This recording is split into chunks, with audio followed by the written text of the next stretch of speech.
And this is going over the hedge fund ecosystem, but more importantly, I have some questions here that we get asked a lot, which I want to cover.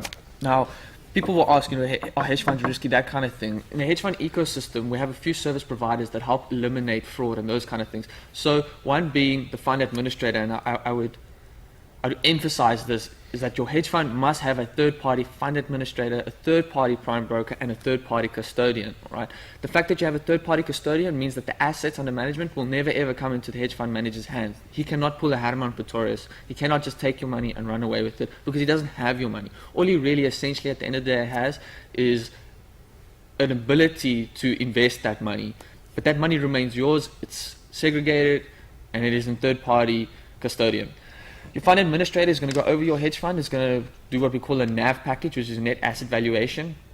It's going to make sure that the trades are being done, that the hedge fund manager is investing, and that he's not just saying he's investing and pulling off a Ponzi scheme.